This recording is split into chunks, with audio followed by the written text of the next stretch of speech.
Hello, what's up mga karuan? Magandang umaga po sa inyong lahat. Kung saan man kayong sulok ng mundo, binabati ko po kayo. Sana'y nasa mabuti kayong kalagayan.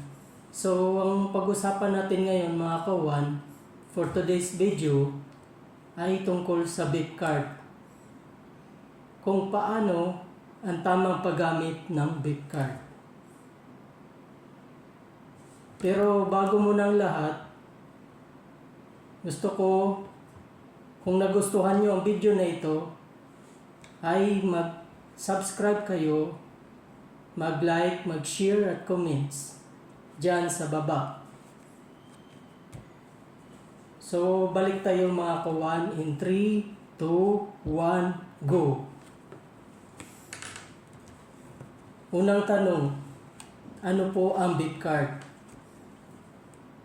Sa mga hindi pa po nakakakilala or hindi pa nakakita ng beep card or mga baguhan pa lang na sumakay ng LRT or MRT, ang beep card po ay ginagamit para kung saan ka man magpunta at kung ikaw ay sasakay. Ang beep card naman po ay may iba't ibang klase.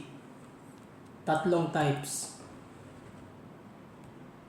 Ang unang types ay kulay blue. Ito po ay reloadable. Or pag niloadan mo, pwede mo pa siyang loadan ulit. So may expiration naman siya ng 1 taon. Pero pwede mo rin siyang magbayad ka para dagdag ang kanyang expiration date. Yan po ang kulay blue. Ang kulay puti naman po, yan po ay para sa PWD at saka sa mga senior.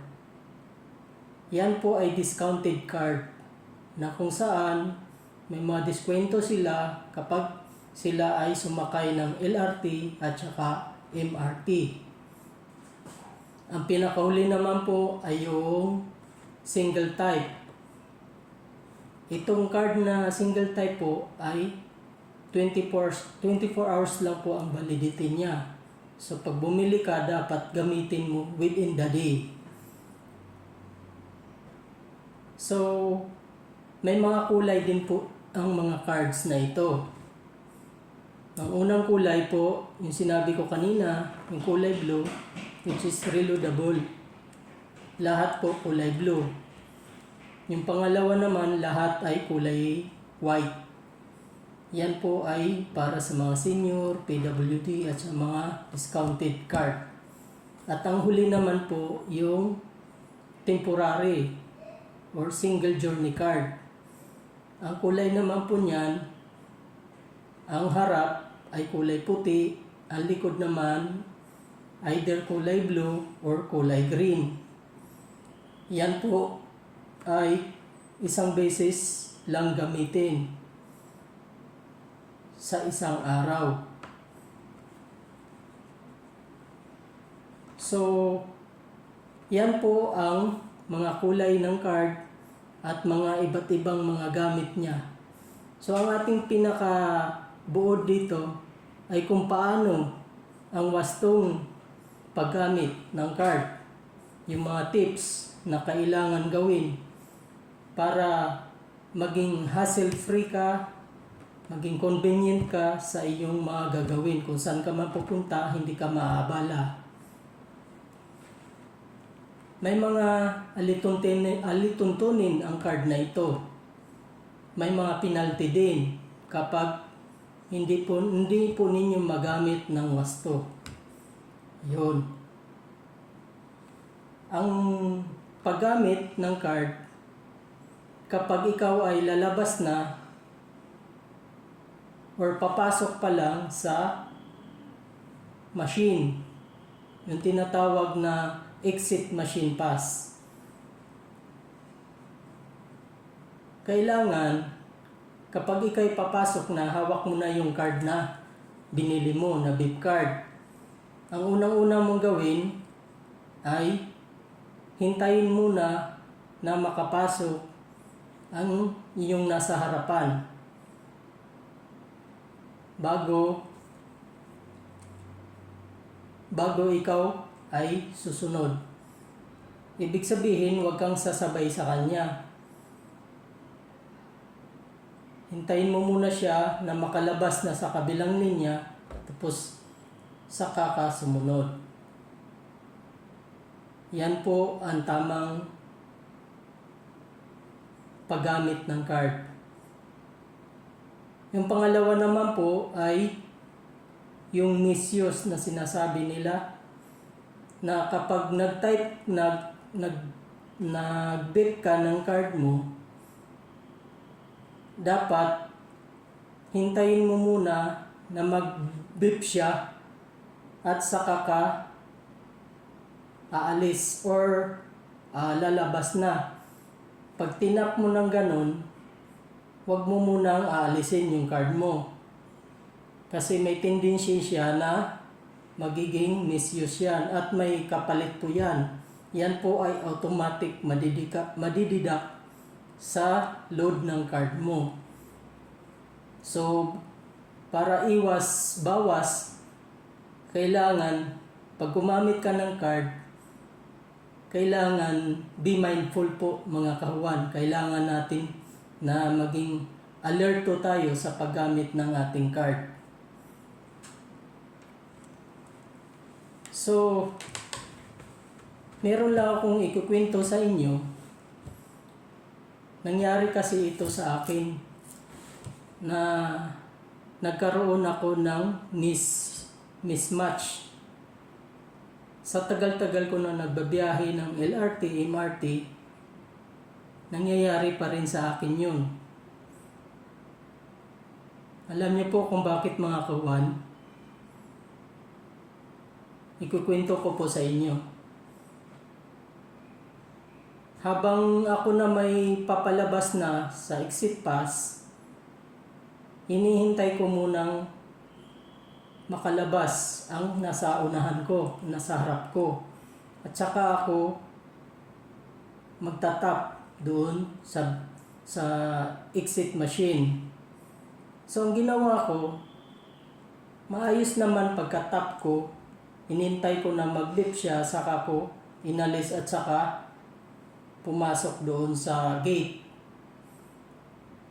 Ang problema po mga kawan, yung sumunod sa akin na hindi ko rin napansin, habang hindi pa ako nakapasok doon sa exit pass, bigla-bigla lang din niyang tinap yung kanyang card. Ipinasok niya. Yung kanyang card po ay tingin ko temporary card or isang beses lang gamitin. So ang nangyari, akala ko okay na. Nakalabas naman ako. Pero siya, nakita ko, hindi siya nakalabas. So hinayaan ko lang hanggang sa paglipat ko sa kabilang station, nagulat ako, pag-tap ko ulit sa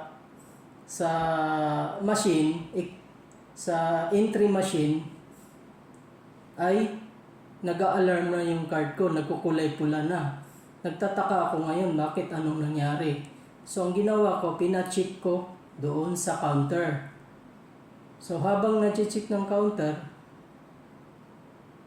sinabi sa akin na yung card ko daw ay may mismatch daw. So tinanong ko kung ano ibig sabihin nun. So yun nga, sinabi sa akin, either may nagkasabay ako na nagkasabay, so talagang mismatch yun. So sa part namin, pareho kaming naabala. Naabala ako. Dahil syempre, imbis na nandun ako sa loob, nakapasok na ako sa train, nandun pa ako sa station sa time na yun. So, ang leksyon po natin dito mga kahuwan, na kailangan susundin natin yung mga regulation dito sa nakasawad sa card na ito. Na kung paano gamitin ng maayos ang ating card. Dahil ang lahat ng mga mali ng paggamit ng card ay may penalty. At may penalty rin kapag ikaw ay nag-overstay sa loob ng station. Mababawas din yun sa yung amount ng card. Kung magkano yung card mo, ibabawas doon.